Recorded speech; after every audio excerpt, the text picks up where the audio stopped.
Hello guys, welcome back. My name is Nathan and today we're going to be counting down the 15 NHL players who will be traded this NHL offseason. Now with the Avs winning the Cup, the offseason has begun and the frenzy of trades are just beginning with the Shea Weber trade. This is the first of many this offseason, but over the course of the draft, free agency, and the middle of the offseason, which players will get dealt, where could they go, and how likely are they to get traded? Watch till the end for all the trade rumors and all the news, and make sure to hit that subscribe button if you are new. 50% of the people that are watching are not subscribed, so if you like hockey and if you like trade content, this channel is the place to be. Now, starting us off with the first NHL player who will be traded this offseason, I'm going to start off with one of the younger players on this list in Carolina Hurricanes forward Marty Necas. Now, Necas, we've known, has been on the block for quite a while now, with Pierre LeBrun recently saying that the Canes are potentially looking to move him, and especially if a young defenseman goes back, the Canes might want to make a trade like that. And obviously with Necas, he had a stellar 2021, but this year, 40 points in 78 games, and his production drastically dropped off, and in the playoffs, didn't score a goal, and was really not too productive for the Canes, especially offensively, where his bread and butter truly lies. It feels like he might be on his way out, especially with Seth Jarvis pushing his role further and further outside, and I do think Carolina has a pretty good shot at trading him. The one team that I think could make a deal happen is maybe the Seattle Kraken. I think Necas fits their style pretty well and would bring some big offense. They are looking for a young defenseman. Maybe we see a Vince Dunn and Marty Necas swap. With Dunn, he had a much more interesting year. Also, like Necas, didn't have the greatest. His defensive game really dropped off, but with Carolina in that system, he could be something greater with his potential. So, to me, there's a lot of options with Necas, but I do think he's one of the players the Canes will end up moving this offseason. Next up, going to the second NHL player who will be dealt this offseason, we're going to stick with the Carolina Hurricanes and go to another player on the Canes roster in Ethan Bear, another player that's been swirling over trade rumors, and after being dealt in a one-for-one trade for Warren Foegele last offseason from Edmonton, he was in a weird situation with the Canes this year. Played fine, but didn't play any of the playoff games, only played 58 regular season games, played solidly there, but only 14 points in 58 games. But at age 25, I still think there's great potential there for an efficient puck-moving defenseman, just not an elite high-end one. But it does feel like with him being an RFA, the Canes just might not want to re-sign him and maybe go after somebody else on the market. To me, one team that kind of makes sense is the New Jersey Devils, especially if they give away PK Subban in free agency. I feel like he'd be a pretty great option on that bottom pair, maybe with a younger defenseman like Kevin Ball potentially. There is options there, but if New Jersey wants to add to their defense, I think Bear will be a very solid option, especially if he gets back to the defensive level that he was at in 2021. But now going on to number 3 and the third NHL player who will get traded this offseason. To me, it's one of the slam dunks of this list, and that is from the Vancouver Canucks, JT Miller. Now, everything we've heard over really the past couple of weeks has indicated that Miller will get dealt this offseason, whether it's in the draft, whether it's by free agency, or even later on. It feels like an inevitability that Miller will be gone. Even though he would be a huge loss for the Canucks, it seems like they might be moving on from him, with him being a UFA after next year and likely not being able to afford to re-sign him. To me, the team makes the most sense, bar none, is the Washington Capitals, with Backstrom being on for the foreseeable future and might be gone throughout the rest of his career. They need a replacement there in Washington, and to me, Miller makes a lot of sense. It's either between trading for Miller or signing Kadri, but to me, trading for Miller makes a lot more sense, and especially within their cap situation, I think that might be the better option for their whole team. Now moving on to number 4 and the fourth NHL player that will get dealt this offseason. NHL player in loose terms. At number 4, I have Alex Turcotte, the 5th overall pick back in the 2019 NHL draft by the LA Kings. Hasn't developed as quickly as most people expected. Although he plays the center position beautifully, there is still some lack of explosiveness that is hurting him at the pro level and keeping him from making that true adjustment to the NHL level. But to me, a lot of teams out there, especially the LA Kings, are going to go for some bigger players out there in the trade market. Alex Turcotte might be the big player and the big prospect that they're dangling as keys over NHL teams. To me, one team makes a lot of sense just in terms of pure fit is the Detroit Red Wings. They need centermen for the future alongside that center crop of Dylan Larkin and Joe Veleno, and to me, Turcotte would fit pretty well into that system.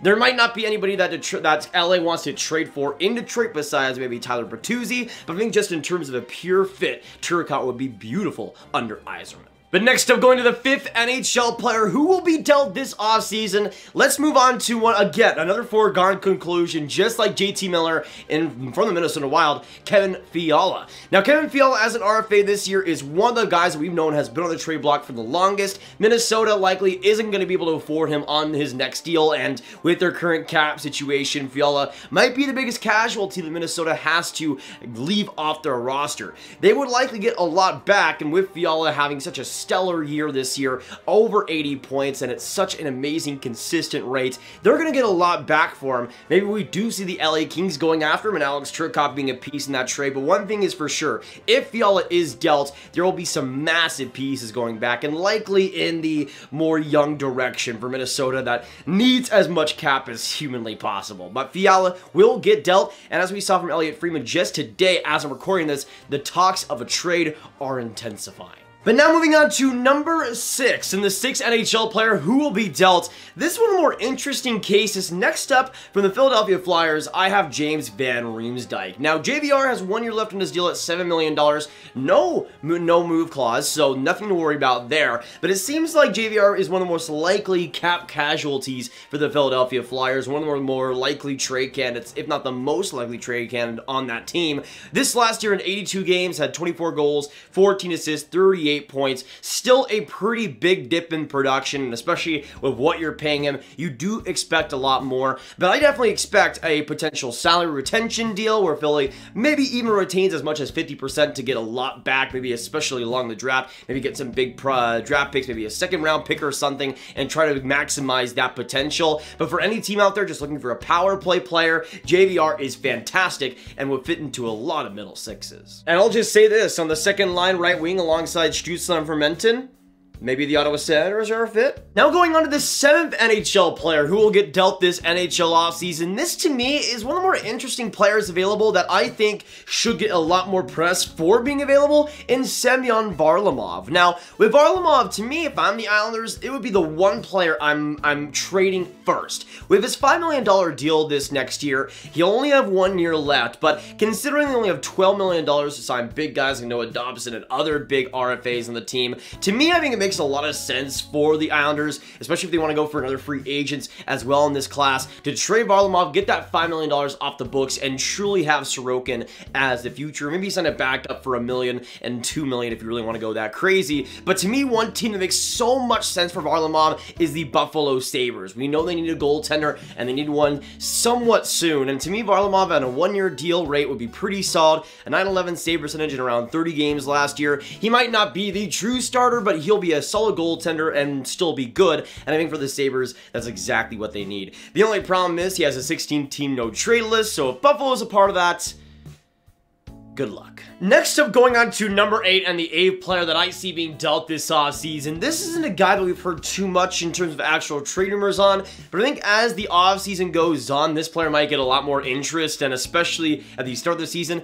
I think we could see him on a new team. From the Nashville Predators, I got Eeli Tolvanen. Now, to me, Tolvanen is an interesting case study. His ice time pretty much dropped drastically last year compared to this year, and in 75 games, he got 11 goals, 12 assists for 23 points. He was absolutely disastrous to start off the year, especially offensively, but did get going a lot more in the second half and was a little bit more consistent there. But it was obvious that under Hines, Tolvanen was just not really fitting long-term, especially on offense in the system. Was getting overtaken by players like Luke Kunin in the depth chart for them. To me, for Tolvanen, I would much rather go to a different system, go to a much different team, and I don't know if he goes as drastic as to request a trade, but to me, Tolvanen is one of those young players that just might not get what he's used to and what he's supposed to with the Preds, and to me, a trade is what makes the most sense. Whether that happens or not, we'll have to see, but to me, Tolvanen, age 23, with a 2-year deal left, makes a lot of sense for a deal. Next up, going on to number 9, and one of the more likely cap casualties of this NHL offseason, to me, the Tampa Bay Lightning are 100% trading Alex Killorn. At his $4.45 million cap hit for this year and then being a UFA afterwards,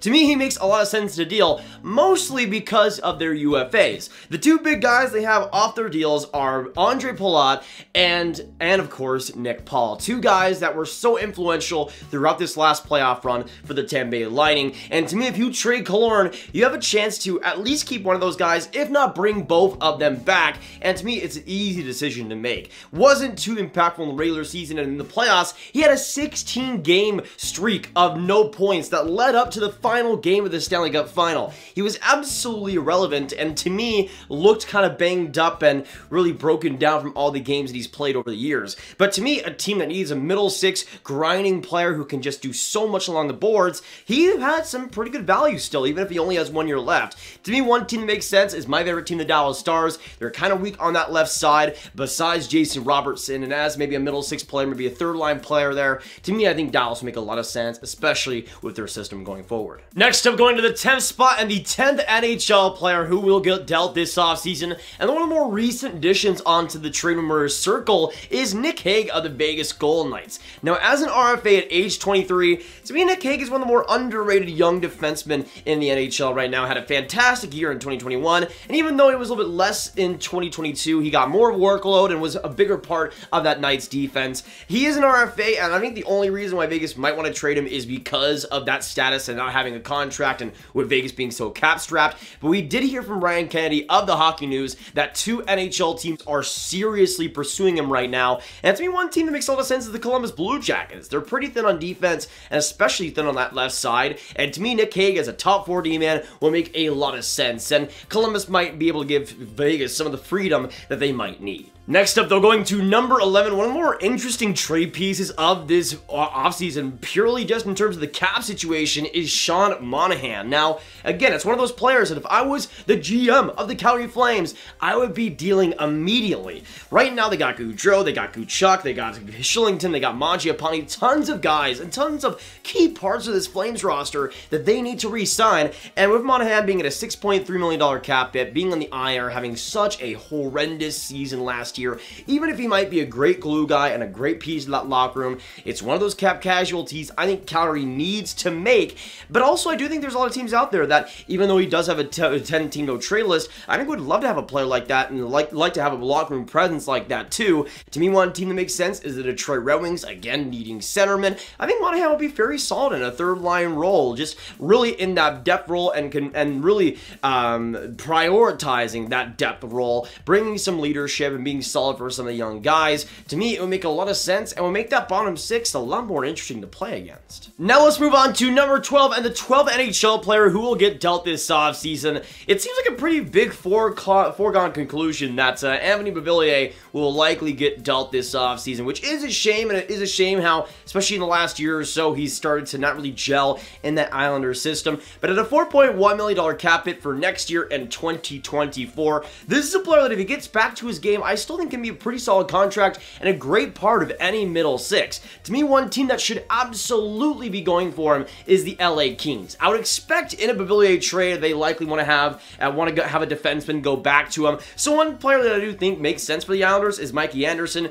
who at age 23 is also an RFA, but can provide some good value in spurts and maybe a bottom pairing role. I think could be really solid there and would be a very solid player to keep for long term. With Beauvillier, though, with the LA Kings, he would immediately raise that offense, be solid in the power play, and even if you only have him in a secluded second line role, he'd still be pretty great in that type of situation and can bring some great speed and skill that the LA Kings can always use. Now moving on to number 13, a player that has really been in trade rumors for the past 2 years now, in Dylan Strome. Now, his situation with the Blackhawks is kind of all up in the air. He's an RFA, still has not gotten signed, and I think he's one of the maybe the lower priorities for the Blackhawks, especially considering Kirby Dach is an RFA, but he's a player that was great in the second half, got over 45 points in the season, and I think for a team that especially is in the rebuilding direction, that could use a middle six centerman who can be great offensively, be solid in the power play, there's much worse center bets you can make than Dylan Strome, even if the consistency is a problem. One team that I think would be really solid fit for Strome is the Columbus Blue Jackets. They're a team that is in need of centermen with Jack Roslovic and Sillinger already there, but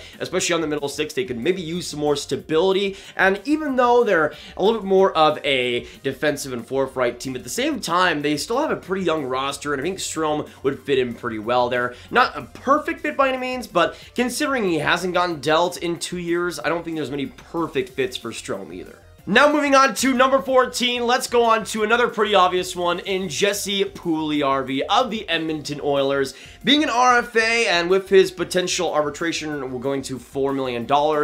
It does feel like a foregone conclusion that the Edmonton Oilers will trade him, and considering they want to give him around 2.5 and really nothing more in his contract, which to me is pretty foolish considering how solid Puljujarvi was throughout really big chunks of this year. To me, he's a player that will likely get dealt, and whoever ends up trading for him and gives him a solid role alongside a good centerman will definitely take advantage of that. I'm not really sure where he could go exactly, but to me, one destination that I'd really like to see him go to is the Winnipeg Jets, a highly offensive team that can also use some defense on the side. If they do keep Scheifele, if they do keep Dubois, I'd like to see Puljujarvi alongside those two. And just imagine, the Jets would have had the 2nd overall pick, the 3rd overall pick, and the 4th overall pick in the 2016 draft play for them, all in a span of a couple of years. Pretty legendary. Now going on to the 15th NHL player that will get traded this offseason. We've already started to hear some rumors surrounding him over the past week, but in my opinion, it's a trade that the Winnipeg Jets need to make in sending out their captain, Blake Wheeler. At age 35, he has 2 more years left on his deal and an $8.2 million cap hit. And we've heard so many stories, so many countless stories over the past couple of years about how that Winnipeg Jets locker room is just absolute garbage. And to me, a lot of the time, it starts from the very top. And to me, Blake Wheeler just does not feel like a fit for this Jets team any longer. And especially considering where they should be going in a rebuilding direction. Let's be honest here. To me, Wheeler would be an excellent start to a potential retool there, even if they don't want to go into a full rebuild, and could get a lot back.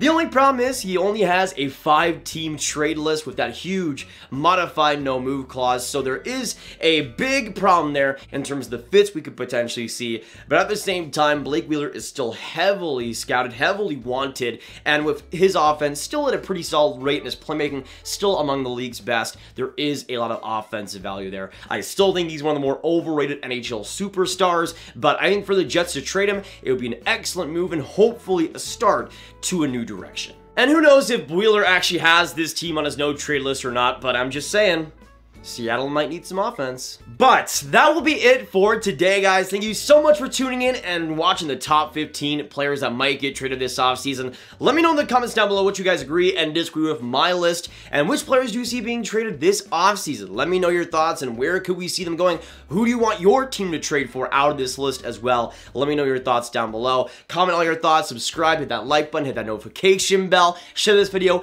with your friends, get the trade targets for the offseason out there to anybody you guys know, and click on this card for all my hockey ratings content right in one playlist. My name is Nathan. Have a great day, and I'll see you in the next one. Goodbye.